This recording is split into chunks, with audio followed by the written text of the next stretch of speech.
ఓం శాంతి. పోయినసారి మన విశ్లేషణలో దేవుడు కూడా మనలాగే మానవ జన్మ తీసుకుంటాడని తెలుసుకున్నాం కదా. సరే, ఈరోజు మనం ఒక చాలా ఆసక్తికరమైన ప్రశ్న గురించి మాట్లాడుకుందాం. అదేంటంటే, మనం ప్రకృతిని అంటే పంచభూతాలని ఎంతో గౌరవిస్తాం, పూజిస్తాం. మరి ఈ ప్రకృతికి, దాన్ని సృష్టించిన భగవంతుడికి మధ్య ఉన్న అసలు సంబంధమేంటి? పదండి, ఈ విషయాన్ని లోతుగా చూద్దాం. సరే, మొదటగా మన ఉనికికే ఆధారమైన పంచభూతాల గురించి మాట్లాడుకుందాం. ఇవి కేవలం ప్రకృతిలో భాగాలని చెప్పలేం. నిజానికి మన జీవనాధారాలు ఇవే. వీటి ప్రాముఖ్యత ఏంటో తెలిస్తేనే మనం అసలు చర్చలోకి వెళ్ళగలుగుతాం. భూమి, నీరు, అగ్ని, గాలి, ఆకాశం. చూసారా? ఈ ఐదింటిని కలిపితేనే మనం ప్రకృతి అంటున్నాం. ఒక్కసారి ఆలోచించండి. వీటిలో ఏ ఒక్కటి లేకపోయినా మనం ఒక్క క్షణం కూడా ఉండగలమా? ఊహించుకోలేం కూడా. మనం పీల్చే గాలి, తాగే నీరు, తినే తిండి, మన ఉనికి మొత్తం వీటిపైనే ఆధారపడి ఉంది. అందుకే కదా ఇందుకు మన జీవనాధారాలు అంటున్నాం.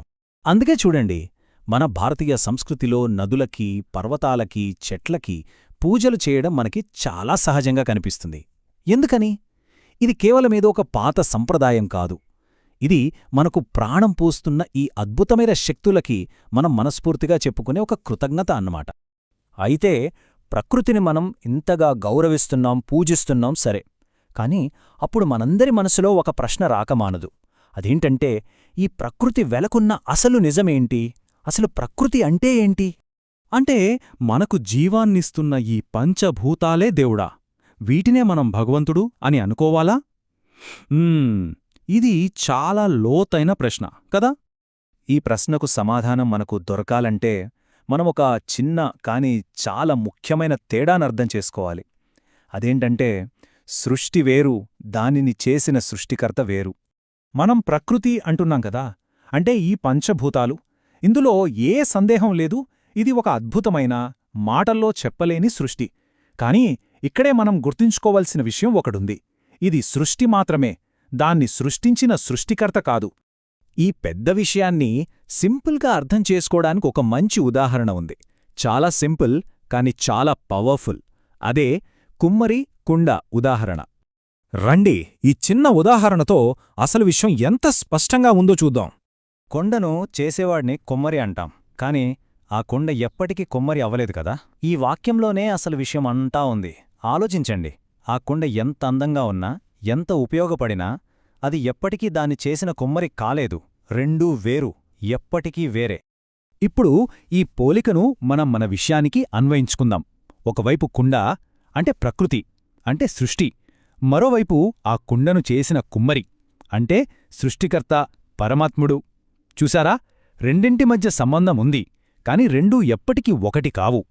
సరే, ప్రకృతి అనేది సృష్టి అని మనకర్థమైంది. మరి అలాంటప్పుడు ఆ సృష్టికర్త అంటే భగవంతుడి నిజస్వరూపమేంటి?